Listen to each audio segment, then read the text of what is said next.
There was a lot on the line in Texas on Super Tuesday. Choices by voters across the state helped chart the course in the race for president and for U.S. Senate. But results in key races farther down the ballot could also have a big impact across the Lone Star State. You know, we've heard a lot of talk about how Texas Democrats are trying to win enough seats to take control of the Texas House. Here's where the balance of power stands right now. Republicans control the chamber, but if Democrats flip 9 seats, they'd take the majority. That's a big deal. In 2021, lawmakers will take on the task of redistricting. The people with power to draw voting lines in Texas will shape public policy for the next decade. But while Texas Democrats are trying to flip seats, Texas Republicans are trying to take back the ones they lost in 2018. One of them is House District 45, which covers Hays and Blanco counties. Democrat Erin Zwiener won the seat in 2018. She will be on the ballot in November, but it's not quite clear who's running against her. 2 Republicans are headed to a runoff, Carrie Isaac and Bud Wymore. Isaac runs a nonprofit. Her husband is former state representative Jason Isaac. Wymore is an attorney.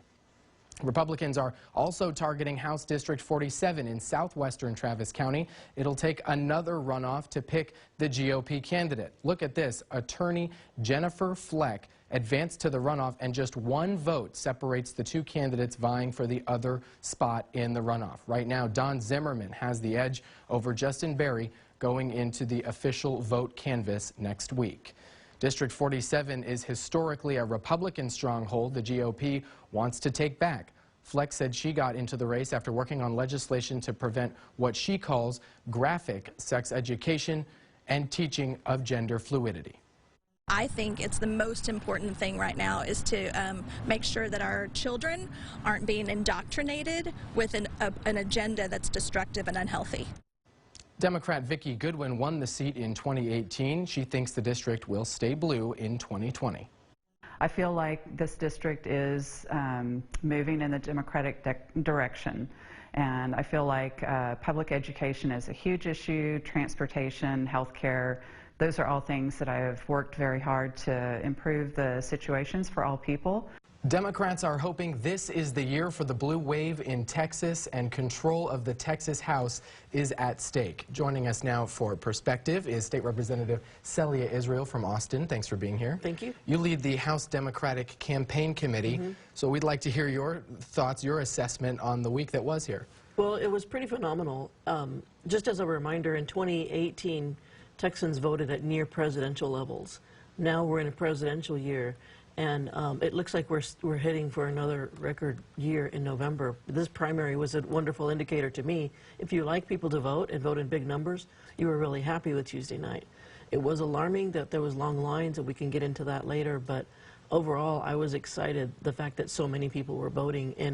In the Plano area, for example, they were voting at 200% higher than 2 years ago.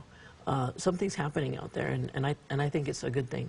What does that mean for some of these districts that are maybe a little bit tighter? I know a couple of Central Texas districts that flipped blue the last time, and what are you doing to try and effort those to stay blue? Well, of course, I'm a state representative. I'm also a realtor, but I also have taken on another assignment, which is to chair this committee. And this HDCC is the organization to be sort of mission control for the state progressive organizations.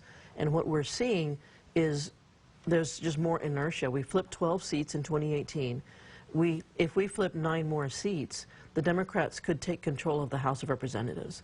And as we enter a 2021 legislative session where the big topic is going to be redistricting and how the lines are created, we want a fair map. There's a lot of energy and interest because you have a Republican governor, a Republican lieutenant governor. For the sense of balance, it'd be wonderful to have a Democratic House so that we get a fair map that has more balance for a state that is not as bright red as people might think. win or lose, you still have to work across the aisle, Yeah. and you know, you're trying to here essentially defeat people that you may end up needing to work with to a certain degree, right? Yeah. Wouldn't it be easier for, you know, to assign like a Democratic operative to do some of this work rather than a state representative trying to negotiate some of these things and trying to, you know, win over some of the support in terms of the campaign committee work? Well, the structure is more robust than it has been in the past. Yeah. It's not just a good-looking state rep who has a lot of charm and a lot of interest. I'm well supported by a staff. We have a political team. We have a finance team. We're going to make sure our campaigns are fully supported. I will remind everyone that in 2018, when Beto O'Rourke was running against Ted Cruz, Beto's numbers, he won 76 House races, but 9 of those seats didn't have somebody who was well supported. They were getting outspent 10-1.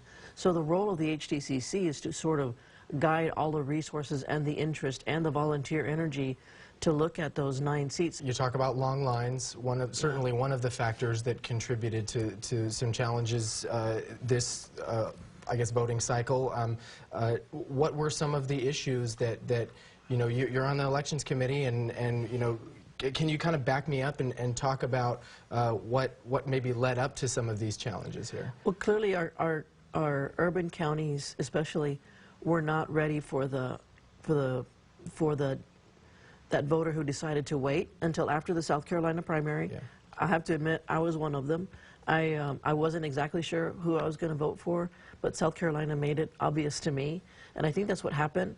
But the numbers were so massive that it caught our urban counties off guard.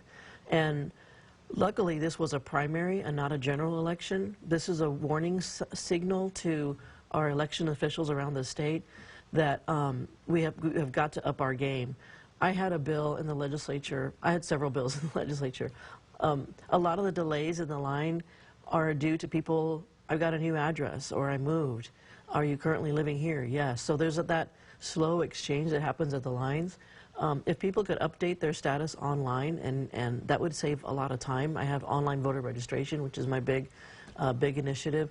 But I also worked with our Republican chair, Chair Click, to say, let's take some of that rainy day money and put an incentive out there for counties to buy more and new and better machines.